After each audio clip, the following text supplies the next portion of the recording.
హరే శ్రీనివాస, హరే శ్రీనివాస, హరే శ్రీనివాస. ఇప్పుడు 15వ కీర్తన శ్వాసనం చేద్దాం. కరవముగిద మోక్ష ప్రాణ ప్రాణ కరవముగిద మోక్ష ప్రాణ కరవముగిద మోక్ష ಪ್ರಾಣ ಪ್ರಾಣ ಕರವ ಮುಗಿದ ಮೋಕ್ಷ ಪ್ರಾಣ ಕರವ ಮುಗಿದ ಶ್ರೀ ಹರಿಯ ಇದಿರಾಗಿ ಕರವ ಮುಗಿದ ಶ್ರೀ ಹರಿಯ ಇದಿರಾಗಿ ದುರುಳರ ಸದೆದು ಶರಣರ ಪೊರೆಯೆಂದು ದುರುಳರ ಸದೆದು ಶರಣರ ಪೊರೆಯೆಂದು ಕರವ ಮುಗಿದ ಮೋಕ್ಷ ಪ್ರಾಣ ಪ್ರಾಣ ಕರವ ಮುಗಿದ ಮೋಕ್ಷ ಪ್ರಾಣ ಜೀವೇಶರೈಕ್ಯವು ಜಗತ್ತು ಮಿಥ್ಯಾವೆಂದು ಜೀವೇಶರೈಕ್ಯವು ಜಗತ್ತು ಮಿಥ್ಯಾವೆಂದು ಈ ವಿಧ ಪೇಳುವ ಮಾಯಿಗಳಲ್ಲಿ ಎಂದು ಈ ವಿಧ ಪೇಳುವ ಮಾಯಿಗಳಲ್ಲಿ ಎಂದು ಕರವ ಮುಗಿದ ಮೋಕ್ಷ ಪ್ರಾಣ ಪ್ರಾಣ ಕರವ ಮುಗಿದ ಮೋಕ್ಷ ಪ್ರಾಣ ಇಲ್ಲಿ ಮಾತ್ರವೂ ಭೇದ ಅಲ್ಲಿ ಒಂದೇ ಎಂಬ ಇಲ್ಲಿ ಮಾತ್ರವೂ ಭೇದ ಅಲ್ಲಿ ಒಂದೇ ಎಂಬ ಕ್ಷುಲ್ಲಕರನು ಪಿಡಿದಲ್ಲು ಮುರಿ ಎಂದು ಕ್ಷುಲ್ಲಕರನು ಪಿಡಿದಲ್ಲು ಮುರಿ ಎಂದು ಕರವ ಮುಗಿದ ಮೋಕ್ಷ ಪ್ರಾಣ ಪ್ರಾಣ ಕರವ ಮುಗಿದ ಮೋಕ್ಷ ಪ್ರಾಣ ತಾರತಮ್ಯ ಪಂಚ ಭೇದ ಸತ್ಯವೆಂಬ ತಾರತಮ್ಯ ಪಂಚ ಭೇದ ಸತ್ಯವೆಂಬ ಮಾರುತಿ ಮತ ಹೊಂದಿದವರನ್ನು ಸಲಗೆಂದು ಮಾರುತಿ ಮತ ಹೊಂದಿದವರನ್ನು ಸಲಗೆಂದು ಕರವ ಮುಗಿದ ಮೋಕ್ಷ ಪ್ರಾಣ ಪ್ರಾಣ ಕರವ ಮುಗಿದ ಮೋಕ್ಷ ಪ್ರಾಣ ತಾರತಮ್ಯ ಪಂಚ ಭೇದ ಸತ್ಯವೆಂಬ ತಾರತಮ್ಯ ಪಂಚ ಭೇದ ಸತ್ಯವೆಂಬ ಮಾರುತಿ ಮತ ಹೊಂದಿದವರನು ಸಲಗೆಂದು ಮಾರುತಿ ಮತ ಹೊಂದಿದವರನು ಸಲಗೆಂದು ಕರವ ಮುಗಿದ ಮೋಕ್ಷ ಪ್ರಾಣ ಪ್ರಾಣ ಕರವ ಮುಗಿದ ಮೋಕ್ಷ ಪ್ರಾಣ ಪರಿಪರಿ ಭಕ್ತರ ಹೃದಯದಲ್ಲಿ ನಿಲ್ದು ಪರಿಪರಿ ಭಕ್ತರ ಹೃದಯದಲ್ಲಿ ನಿಲ್ದು ನಿರತ ಮಾಡುವ ಕರ್ಮ ಹರಿಗೆ ಅರ್ಪಿತವೆಂದು ನಿರತ ಮಾಡುವ ಕರ್ಮ ಹರಿಗೆ ಅರ್ಪಿತವೆಂದು ಕರವ ಮುಗಿದ ಮೋಕ್ಷ ಪ್ರಾಣ ಪ್ರಾಣ ಕರವ ಮುಗಿದ ಮೋಕ್ಷ ಪ್ರಾಣ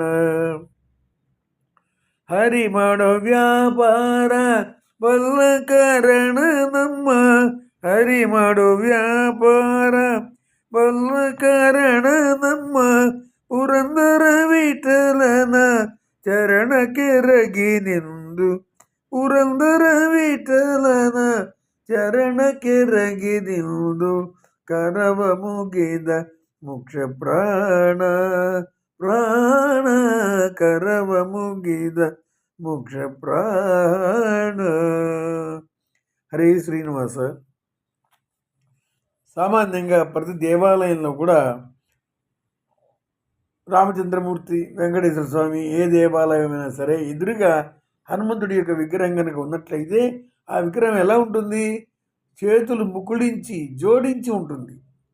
స్వామివారి ఎదుర ఉన్నటువంటి ఆంజనేయ స్వామివారి విగ్రహం ఎక్కడైనా ఏ దేవాలయంలోనైనా చేతులు జోడించి నమస్కారం చేస్తూ ఉంటాడు హనుమంతుడు. ఎందుకు ఆ విధంగా ఉన్నాడు? కరవ ముగిద, చేతులు జోడించాడు, ముకుళించాడు, కరములు ముగిలించాడు. ఎందుకని ముఖ్యప్రాణుడు హనుమంతుడు అంటే కరవ ముగిద ఎందువల్ల అంటే శ్రీహరియే ఎదురాగి, శ్రీహరి యొక్క ఎదురుగా అంటే రాముడు కానీ కృష్ణుడు కానీ నరసింహస్వామి కానీ ఆ స్వామివారి యొక్క దేవాలయంలో గర్భాలయం ఎదుర ఎలా ఉన్నాడు? దురులర సదెదు అంటే దుర్మార్గులను సదెదు సంహారం చేసి నిలబడి ఎందుకున్నాడంటే దుర్మార్గులను దండించి శరణర పొరేయందు శరణాగతులను రక్షించవయ్యా స్వామి అని వేడుకుంటూ నిలబడి ఉందంట. ఇక చరణానికి వస్తే జీవ ఈశ్వర అంటే జీవుడు అంటే జీవుడు, ఈశ్వర అంటే దేవుడు.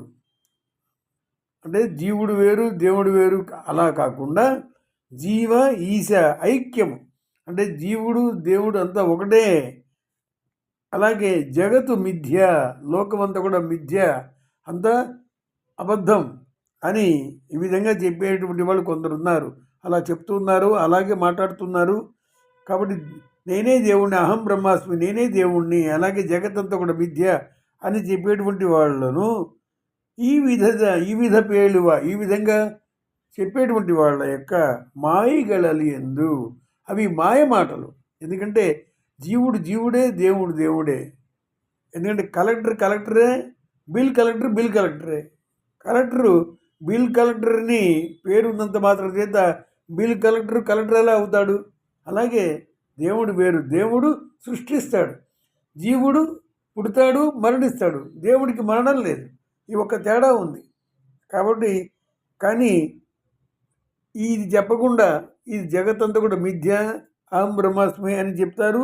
దాన్ని అందరూ నమ్మి అలాగే అదే మాటను పట్టుకొని ముందుకు వెళ్తున్నారు. ఆ విధంగా చెప్పేటువంటి మాట అవి మాయ మాటల కింద లెక్క. ఎందుకంటే ప్రతి వాళ్ళు దేవతాత్రం చేస్తున్నారు, దేవుడి స్తోత్రం చేస్తున్నారు, పూజ చేస్తున్నారు.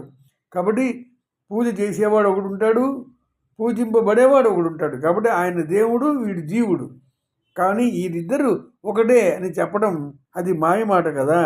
కాబట్టి ఆ విధంగా చెప్పేవాడి యొక్క మాయ మాటలను ఖండించవయ్యా అని రాముడికి మొరపెడుతున్నాడు హనుమంతుడు. ఇంకా కొందరు ఇల్లి మాత్రము భేద, జీవించి ఉన్నప్పుడు ఇక్కడ మాత్రమే దేవుడు వేరు జీవుడు వేరుగా ఉంటాడు, మరణించిన తర్వాత దేవుడిలోనే చేరిపోతాడు, దేవుడు అయిపోతాడు. అల్లి వందే, మరణించిన తర్వాత అక్కడ వైకుంఠంలో చేరిపోతాడు, భగవంతుల్లో చేరిపోతాడు, భగవంతుడు అయిపోతాడు. ఎందుకంటే చూడటానికి సముద్రంలో అన్ని నదులు నీళ్లు కలుస్తున్నాయి. చూడటానికి సముద్రపు నీళ్ళే మొత్తం కూడా ఉప్పగానే ఉంటాయి. కానీ మళ్ళీ అదే సముద్రపు నీళ్ళు మేఘావృతమై ఆకాశంలోకి వెళ్ళిన తర్వాత మళ్ళీ వర్షంగా కురిసేటప్పుడు మళ్ళీ తియ్యటి నీళ్ళే వస్తాయి. అంటే మన కళ్ళకు సముద్రపు నీళ్లు ఉప్పులాగా కనిపించినా వర్షం కురిస్తే మరి ఉప్పు నీళ్ళు పడాలి కదా, కానీ తియ్యటి నీళ్ళే వస్తాయి. ఎందుకంటే భగవంతుడి సృష్టి అంత అద్భుతం. కాబట్టి ఆ రీతిగా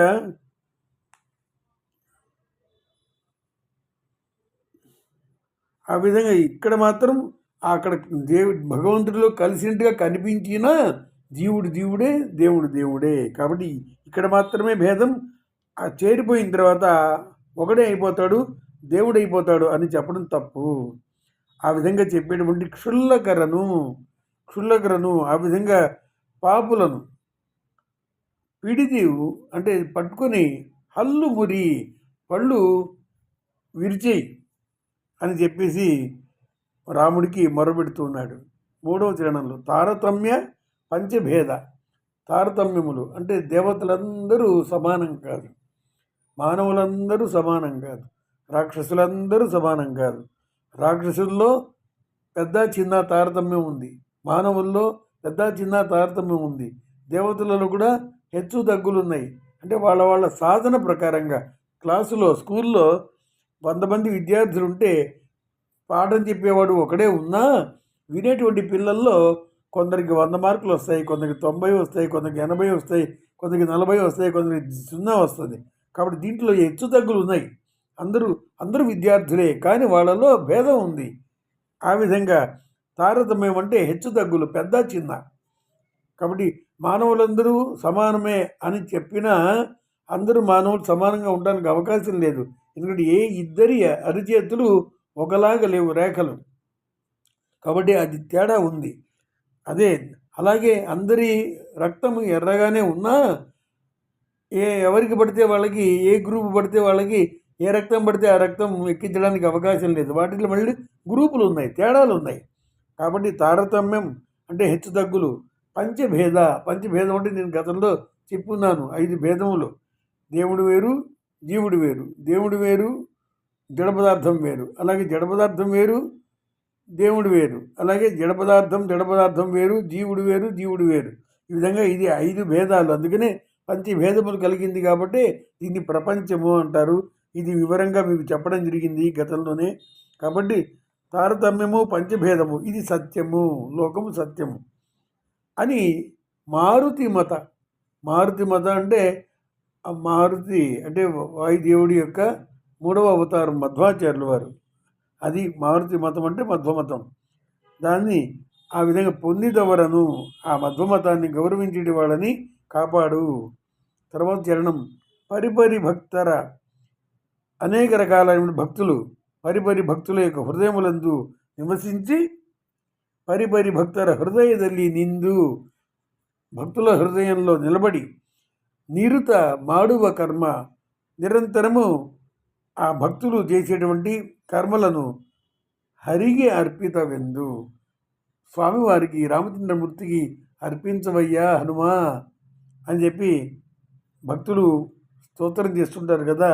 ఆ రీతిగా భక్తులు చేసేటువంటి అన్ని కార్యక్రమాలను హనుమంతుడి ద్వారా రామచంద్రమూర్తికి సమర్పించడానికి భక్తులందరూ కూడా ప్రార్థిస్తుంటారు. అందుకు నిలబడి ఉన్నాడు హనుమంతుడు అక్కడ. హరి మాడో వ్యాపారం, హరి చేసేటువంటి, హరి మాడే ఉంటే చేసేటువంటి, శ్రీమన్నారాయణమూర్తి చేసేటువంటి వ్యాపారం అంటే సంకల్పం, భగవంతుడి యొక్క సంకల్పం. బల్ల అంటే ఎరిగినవాడు, తెలిసినవాడు, సంపూర్ణంగా పూర్ణ జ్ఞానం కలిగినటువంటి ఏకైక వ్యక్తి వాయుదేవుడు హనుమంతుడు. కాబట్టి హరి చేయు వ్యాపారము అంటే సంకల్పములు అన్నీ కూడా బల్ల కారణ, తెలుసుకున్నటువంటి ఎరిగినటువంటి కారణం చేత నమ్మ పురందర విఠలన, మన పాండురంగడి యొక్క చరణకే పాదములకు ఎరగి సమర్పించి అనుగ్రహించేయమయ్యా అని ఆ విధంగా నిలబడి ఉన్నాడు.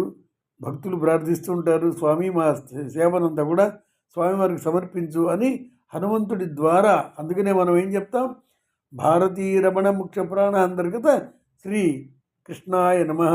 ఆ విధంగా భారతీయ రమణ ముఖ్య ప్రాణాంతర్గత అని చెప్తాం. అంటే భారతీదేవి యొక్క రమణుడైనటువంటి హనుమంతుడు వాయుదేవుడు, ఆయన హృదయ కుహరంలో ఉన్నటువంటి శ్రీమన్నారాయణమూర్తికి హనుమంతుడి ద్వారా సమర్పించాలి. కాబట్టి మనం కూడా స్వామివారికి పూజ చేసేటప్పుడు స్వామివారికి మన చేతులతో అభిషేకం చేయడానికి అవకాశం లేదు. ఎందుకంటే స్వామివారు తాగాలన్నా, అభిషేకం చేయాలన్నా, పూజించాలన్నా లక్ష్మీదేవికి మాత్రమే అర్హత ఉంది. అందుకనే శంఖంతోనే అభిషేకం చేస్తారు. శంఖం అంటే లక్ష్మీదేవి. శంఖానికి తగిలించి హారతి చేస్తారు, శంఖానికి తగిలించి పుష్పాలు సమర్పిస్తారు, శంఖంతో ప్రోక్షించి నివేదన చేస్తారు. ఆ విధంగా శంఖం అంటే లక్ష్మీదేవి. అంటే లక్ష్మీదేవి ద్వారానే భగవంతుడికి సర్వకార్యములు సమర్పిస్తారే కానీ బ్రహ్మదేవుడికి కూడా స్వయంగా నేరుగా పూజించడానికి అవకాశం లేదు. అందరూ నిలబడి ఉండాల్సిందే. లక్ష్మీదేవి మాత్రమే స్వామివారి యొక్క పూజించేటువంటి అవకాశం. అందుకనే మనం ఒక కీర్తన ఉంది, లక్ష్మీదేవి కీర్తన. ఏను ధన్యులో లక్ష్మి ఎంత మాన్యులో, లక్ష్మీదేవి యొక్క కీర్తన అది. అంటే లక్ష్మీదేవి మాత్రమే భగవంతుడి యొక్క పూజించేటువంటి అర్హత కలిగి ఉంది. కాబట్టి మన యొక్క సేవలన్నీ కూడా వాయుదేవుల వారి ద్వారా మనం సమర్పించాల్సిన అవసరం ఉందని ఈ కీర్తనకు తాత్పర్యం. హరే శ్రీనివాస్.